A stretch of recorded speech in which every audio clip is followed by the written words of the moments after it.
Embrace and forgive. Then the usual epilogue occurs, where one lies weeping, which the other hates. All that I had gotten, I deserved. I now saw this, and though I had self-contempt for my own deep pain, I lay drained in bed like the same carapace I had made of others, till my turn came again. I could not lift the heavy agonies I felt for the fatherless wanderings of my sons. But some sorrows are like stones, they never melt.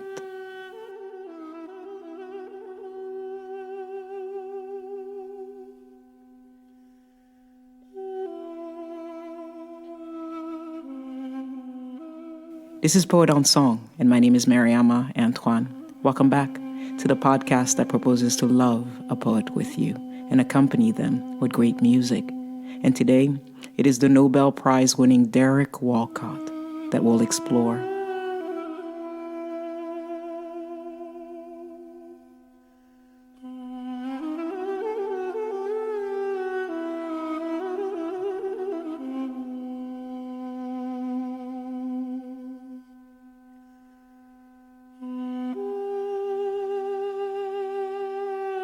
In Shakespeare's Antony and Cleopatra, when Caesar learns that Mark Antony has died, he says, "The breaking of so great a thing should make a greater crack.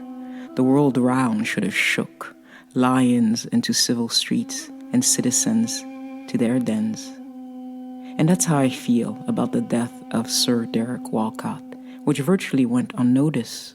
Now, this may have to do with the man and the sexual allegations leveled at him at the end of his career. But whatever he may not have been as a man, the integral brilliance of his craft bears witness to the huge contribution he's made to the world of literature. He is, in my mind, without a doubt, the great poet of the late 20th century.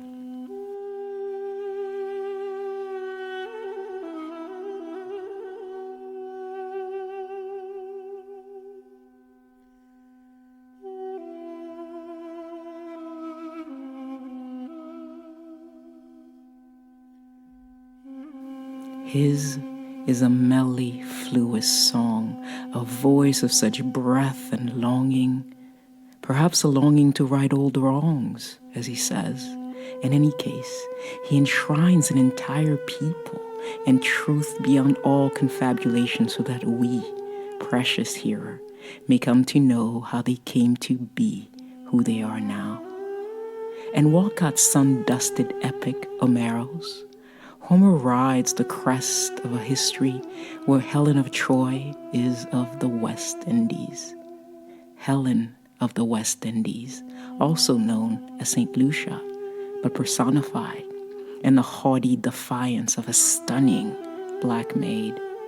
Achilles and Hector, valiant fishermen, in love with the same woman. I'll read you from Omeros in a bit.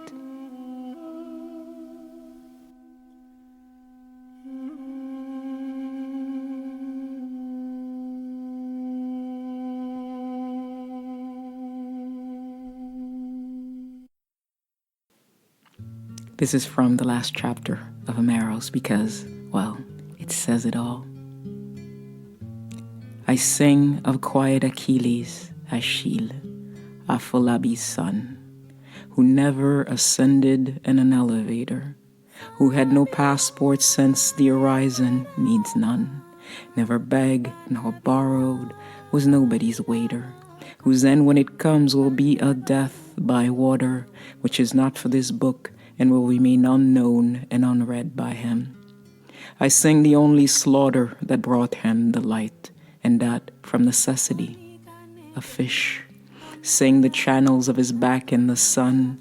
I sing our wide country, the Caribbean seas, who hated shoes, whose soles were as cracked as a stone, who was gentle with ropes, who had one suit alone, who no men dared to insult, and who insulted no one, whose grin was a white breaker cresting, and whose frown was a growing thunderhead, whose fist of iron would do me a greater honor if it held on to my casket oarlock than mine lifting his own when both anchors are lowered in the one island. But now the idol dies, the goblet is broken, and rainwater trickles down the brown cheek of a jar from the clay of Choiseul. So much left unspoken by my chirping nib, and my earth door lies ajar. I lie wrapped in flour sack sail, the clouds thud on my rope-lowered canoe, rasping shovels scrape a dry rain of dirt on its hull.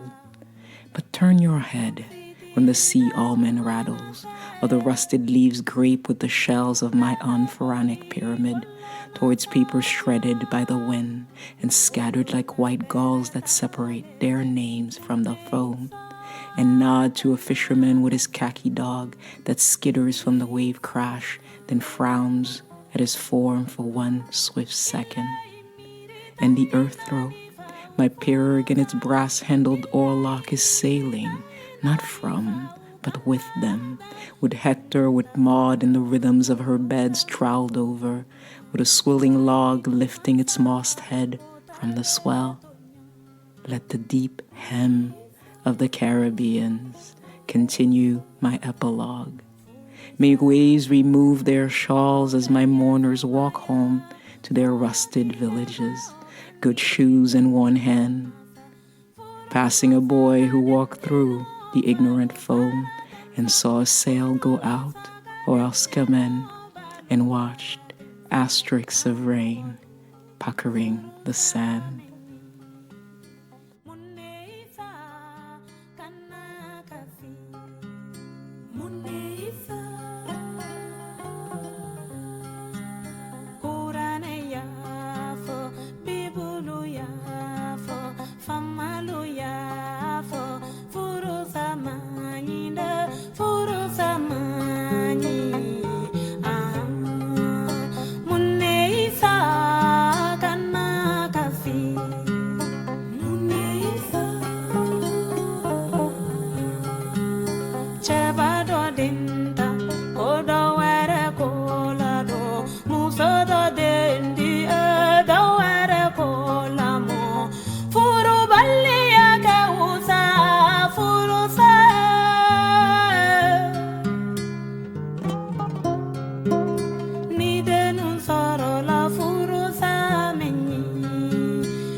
Someone has to tell that story, that wounded and forgotten tale of the oppressed, so that men like Achilles and Achilles would live forever.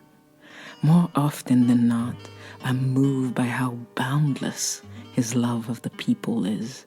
And because he loves them so well, so intimately, we get understanding, we get insight, we get truth. And invariably out of that truth, arises a compassion that itself embraces the entire human experience.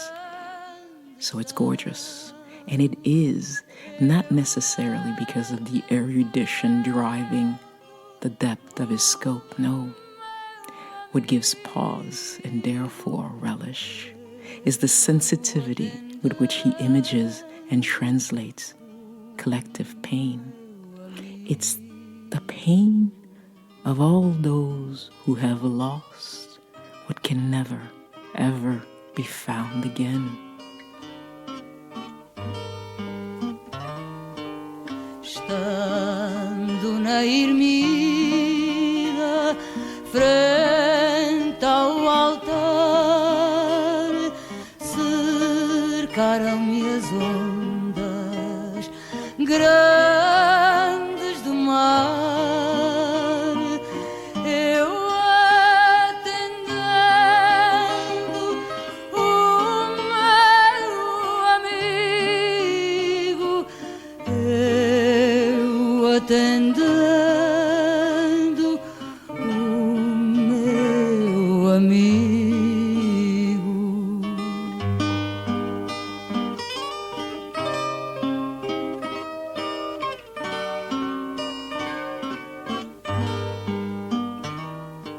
Não tenho barqueiro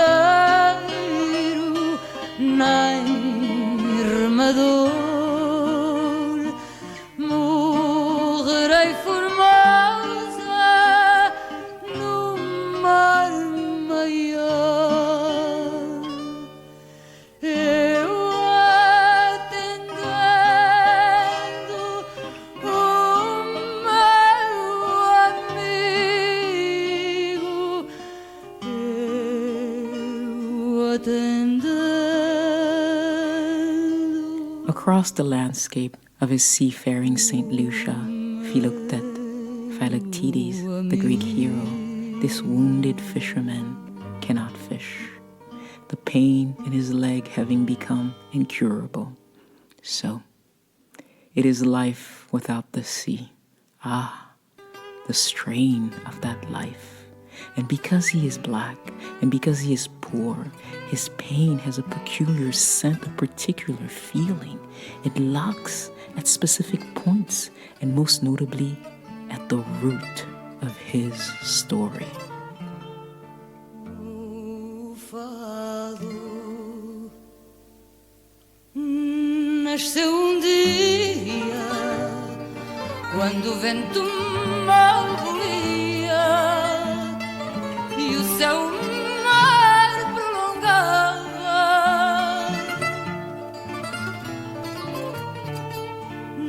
Na morada de veleiro, no peito do marinheiro, que estando triste cantava. Here is the scene.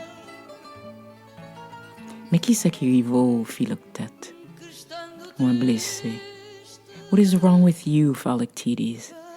I am blessed with this womb, Makilman, Kipaka, Jere pièce, which will never heal. Well, you must take it easy, go home and lie down. Give the foot a little rest. Philoctète, his trousers legs rolled up, stares out to sea from the worn rum shop window. The itch and the sore tangles like the tendrils of an anemone and the puff blisters of Portuguese men of war. He believed the swelling came from the chained ankles of his grandfathers, or else why was there no cure? That the cross he carried was not only the anchor's but that of his race. For a village black and poor as the pigs that rooted in its burning garbage, and there were hooked on the anchors of the abattoir. Makilman was sewing. She looked up and saw his face squinting from the white of the street. He was waiting to pass out on the table. This went on for days. The eyes turned to warm water near, the self-hating gesture of clenching his head tight and both hands. She heard the boys in blue uniforms going to school screaming at his elbow, "Philo, philosophie!" a mummy embalmed in Vaseline and alcohol. In the Egyptian silence, she muttered softly, "It have a flower somewhere, a medicine, in ways my grandmother would boil it. I used to watch ants climbing her flower pot. But God, in which place? Where was this root?" que aqui te faço uma jura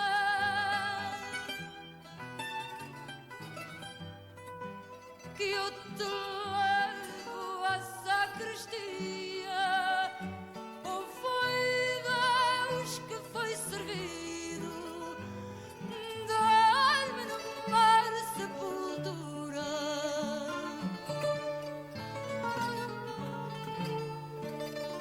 Voreis que embora outro dia, quando o vento não engolia e o céu mar prolongava,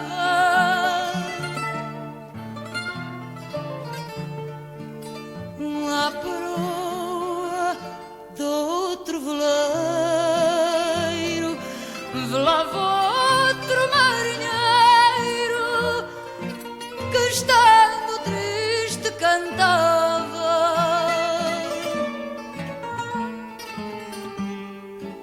que estando triste cantava. Ai. Philoctet's pain is deep and as quiet and meaningless as rats' feet over broken glass. That's not mine, that's T.S. Eliot's. And because he is powerless, he takes out his rage on the only thing available to him, his yam garden. Hear about what he massacres and how he comes to peace.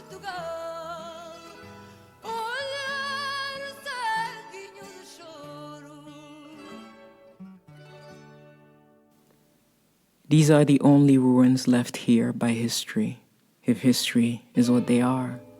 The twisted logwoods are orange from sea blast. Above them stands a surprising cactus. Philoctet lamped to his yam garden there. He passed through the estate shuddering, cradling his cutlass, bayed at by brown knotted sheep repeating his name, "Bah, Philoctet." Here, in the Atlantic wind, the almonds bent evenly like a candle flame. The thought of candles brought his own death to mind. The wind turned the yam leaves like maps of Africa. Their veins bled white as Philoctet, hobbling, went between the yam beds like a patient growing weaker down a hospital ward. His skin was a nettle, his head a market of ants. He heard the crabs groan from arthritic pincers. He felt the mole cricket drill the sore to the bone. His knee was radiant iron, his chest a sack of ice, and behind the bars of his rusted teeth, like a mongoose in a cage, a scream was mad to come out. His tongue tickled its claws at the roof of his mouth, rattling its bars in rage. He saw the blue smoke from the yard, the bamboo poles weighed down by nets, the floating feathers of the priests when cutlass cut smoke. When cocks surprised their arseholes by shitting eggs, he cursed, "Black people gonna get a rest from God." At which point, a fierce cluster of arrows targeted the sore, and he screamed and the yam rose. He stretched out the foot. He edged the razor-sharp steel through pleading finger and thumb. The yam leaves recoiled in a cold sweat.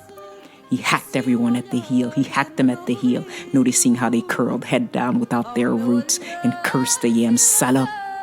"You will see what it's like without roots in this world," and sobbed, his head down in the slaughtered leaves.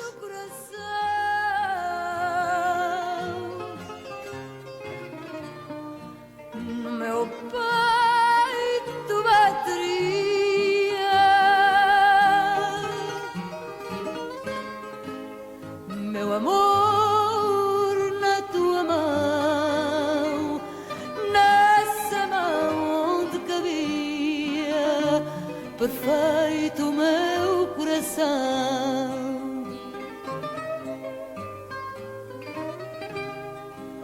estremeci ao dizer adeus à vida.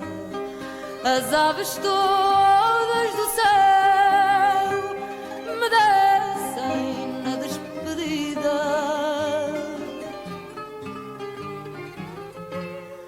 O teu olhar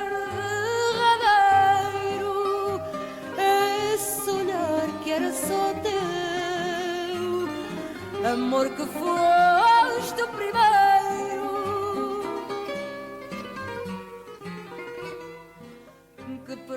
For as long as it takes a single drop to dry on the wax of a dashing leaf, Philoctet lay his pebble spine on the hot earth, watching the sky, altering white continents with its geography. He would ask God's pardon. Over the quiet bay, the grass smelt good, and the wind changed beautifully. Next, he heard warriors rushing towards battle, but it was the wind lifting the dead yams, the rattle of a palm shaking spears, herdsmen hieing cattle, who set out to found no cities. They were the found, who were bound for no victories.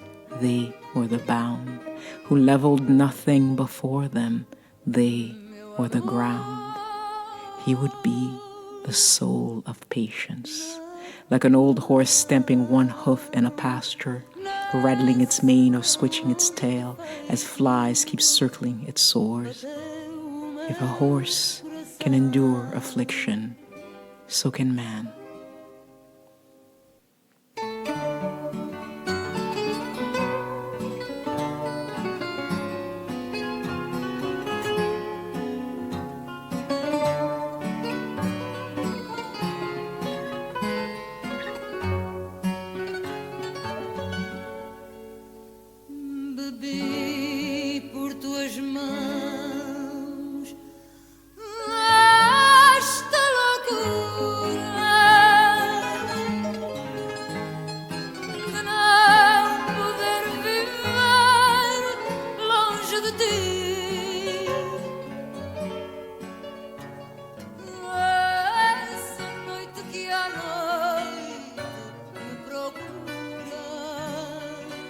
That intersection between collective history and personal story is where I bow very low to Derek Walcott's genius. The pain of the vanquished is collective and therefore unites because it is built by the same bricks of subjugation, so that all sufferers are united in pain by the history of pain. Here's another passage from Omeros, where collective history and personal story interact. It is written in the voice of anemones who themselves play the role of bearded elders, griot, African storyteller, and in an island that has become a vacation spot, one of the many in the Caribbean, and whose identity seems to be defined by, and I quote Walcott here, the blue reflections of eyes that have known cities and think us happy here. It is incredible what he bestows upon the people, as if to say, here, waiter, a cleaning lady of a 5-star hotel, here is your story.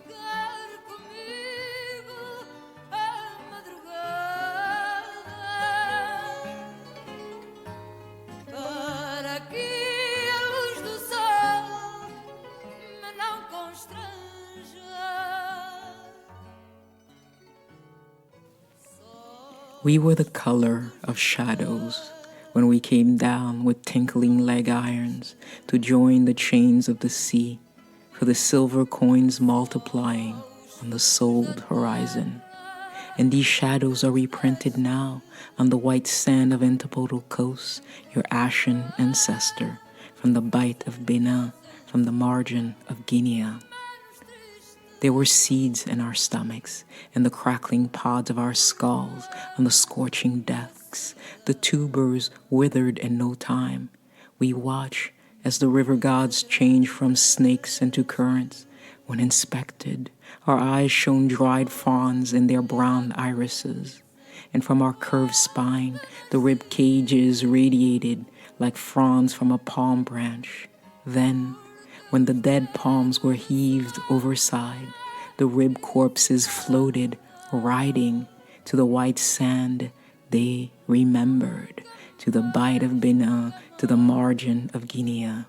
So when you see burnt branches riding the swell, trying to reclaim the surf through crooked fingers, after a night of rough wind, by some stone-white hotel, past the bright triangular passage of the windsurfers, remember us to the black waiter bringing the bill. Se comigo ficar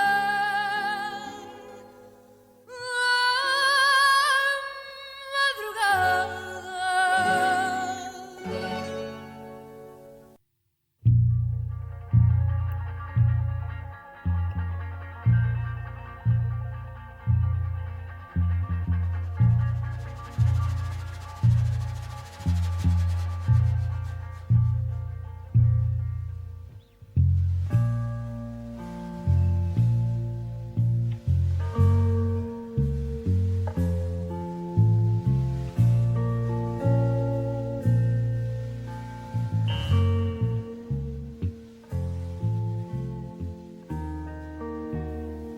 There is incandescence to Walcott, this Nobel Prize winner, this university professor whose references are Milton, Shakespeare, and the Bible.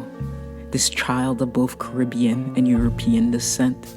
His voice carries with it the power of traditional male Western genius, but it is used to tell the story of the vanquished through sheer amplitude. A verse, and it is long-suffering and beautiful. Blood at the root. Black bodies swinging in the southern breeze. Strange fruit hanging from the poplar trees.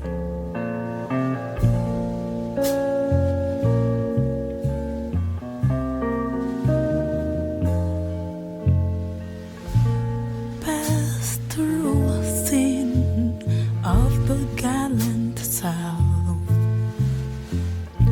the bulging eyes and the twisted mouth, scent of magnolia, sweet and fresh, then the sudden smell of burning flesh.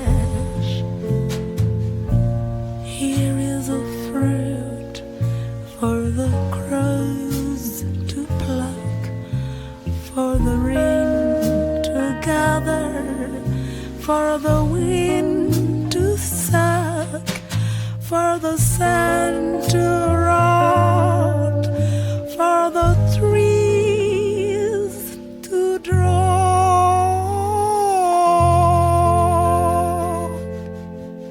Here is the strange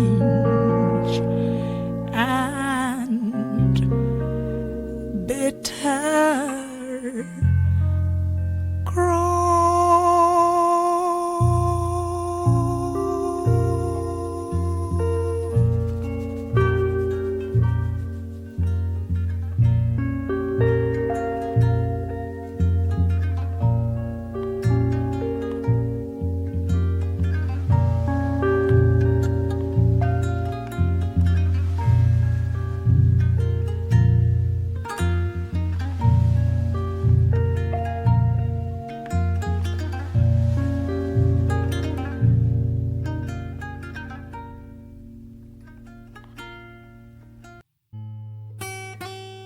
As a treat, I'll end with one of my favorite poems by Derek Walcott, A Far Cry from Africa. Walcott's response to the Mau Mau uprisings in Kenya, where native fought the English for 8 years. A wind is ruffling the tawny pelt of Africa, Kikuyu quick as flies batten upon the bloodstream of this veldt. Corpses are scattered through a paradise. Only the worm, kernel of carrion cries, wastes no compassion on these separate dead. Statistics justify, scholars seize the salient of colonial policy. But what is that to the white child hacked in bed, to savages expandable as Jews? Threshed out by beaters, the long rushes break in a white dust of ibises, whose cries have wheeled since civilization's dawn, from the parched river to the beast-teeming plain. The violence of beast on beast is read as natural law. But upright man seeks his divinity by inflicting pain. Delirious as these worried beasts, his wars dance to the carcass of a drum, while he calls courage still, that native dread of the white peace contracted by the dead. Again, brutish necessity wipes its hands upon the napkin of a dirty cause. Again, a waste of our compassion, as with Spain. The gorilla wrestles with the Superman, and I, who am poisoned with the blood of both, where shall I turn, divided to the vein? I, who have cursed the drunken officer of British rule, how choose between this Africa and the English tongue I love? Betray them both, or gave back what they gave? How can I face such slaughter and be cool? How can I turn from Africa and live? Au confet des Montbriva. Gore, gore. Quel trouble mon This is where we end. This has been Poet on Song, and my name is Mariama Antoine. The music on this podcast was created by Jervain Gasparian and Nuru Kane. The soulful voices that you have heard are those of Amelia Rodriguez and Walcott. I hope that you'll stay tuned as I explore next the romantic mysticism of that great Austrian poet, Rainer Maria Rilke. See you then. Égoré aujourd'hui, ton sol noirci par la peine, à jamais garder cette douleur qui t'enchaîne, comme te font ces larmes alentours.